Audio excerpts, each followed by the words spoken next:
ముందుగా వినాయక చవితి శుభాకాంక్షలు. మన పురాణాలలో వినాయకుడి జన్మ రహస్యం ఒక్కో పురాణంలో ఒక్కో విధంగా ఉంది. లింగ పురాణంలో ఒకలా, శివ పురాణంలో ఒకలా ఉంది. వాటి గురించి ఇప్పుడు మనం తెలుసుకుందాము. లింగ పురాణం ప్రకారం రాక్షసులంతా కలిసి శివునికై ఘోర తపస్సు చేశారు. ఎన్నో వరాలు పొందారు. ఆ వరాల ప్రభావంతో దేవతల్ని నానా ఇబ్బందులకు గురిచేసి ఆనందిస్తుండేవారు. దేవతలు శివుని దగ్గరకు వచ్చి కాపాడమని వేడుకున్నారు. శివుడు వినాయకుడిని సృష్టించి దేవతల్ని కాపాడమని పంపాడు. ఇక శివపురాణం ప్రకారం ఒకసారి జయా విజయములు పార్వతీదేవిని దర్శించుకొని ఆమెతో ఇలా అన్నారు: తల్లి, పరమేశ్వరునికి నంది, భృంగి వంటి ద్వారపాలకులు ఉన్నారు. నీకు ద్వారపాలకులు లేకపోవడం మాకు బాధగా ఉంది అన్నారు. సమయం వచ్చినప్పుడు మీ కోరిక నెరవేరుతుంది అని చెప్పి పార్వతీమాత వారిని పంపింది.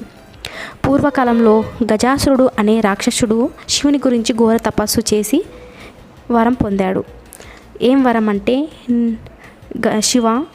ఈశ్వర, నీవు నా హృదయంలో నివాసం ఉండాలి అని కోరాడు గజాసురుడు. శివుడు గజాసురుని హృదయంలోకి ప్రవేశించాడు. శివుడు కనిపించకపోయేసరికి పార్వతీమాత తల్లడిల్లి శ్రీ మహావిష్ణువును ప్రార్థించింది. శ్రీహరి గంగిరెద్దుల వాని వలె రూపం ధరించి నందితో కలిసి గజాసురుణ్ణి సందర్శించి అతని కొలువులో ఉన్న నంది చేత అత్యద్భుతంగా నాట్యం చేయించాడు. సంతసించిన గజాసురుడు ఏం వరం కావాలో కోరుకోమన్నాడు. శ్రీహరి ఇలా అన్నాడు: నీ హృదయంలో ఉన్న శివుడు మాకు కావాలి అని. వచ్చినవారు శ్రీహరి అని గుర్తించి, దేవాదిదేవ, నిన్ను జయించడం ఎవరికీ సాధ్యం కాదు. నీ కోరిక ప్రకారమే శివుని అప్పగిస్తాను. కానీ నాదో కోరిక అని అన్నాడు.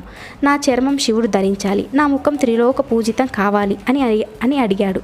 తదాస్తు అన్నాడు శ్రీహరి. నందీశ్వరుడు గజాసురుని పొట్ట చీల్చాడు. శివుడు గజాసుర గర్భస్థ చెర నుండి బయటపడ్డాడు. శివుడు కైలాసం వస్తున్నట్లు పార్వతీమాతకు వర్తమానం అందింది.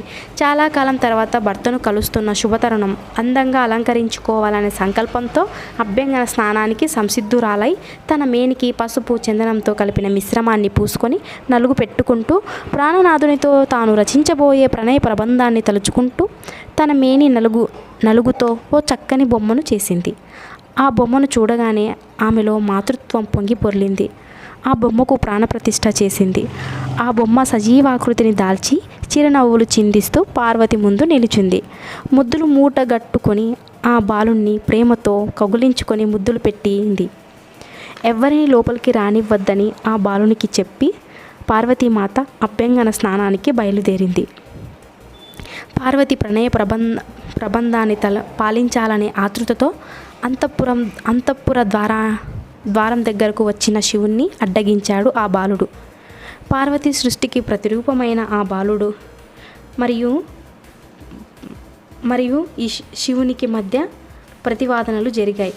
విసుగు చెందిన శివుడు తన త్రిశూలంతో ఆ బాలుణ్ణి శిరస్సు ఖండించి లోపలికి వెళ్ళాడు.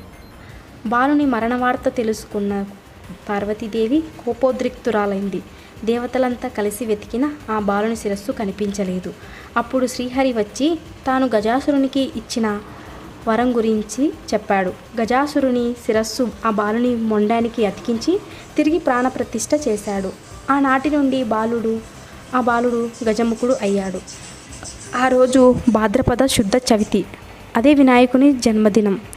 దేవతలందరూ గజముఖునికి అనేక వరాలిచ్చారు. తన కుమారుడు పునర్జితుడైనందుకు పార్వతీమాత సంతోషించింది.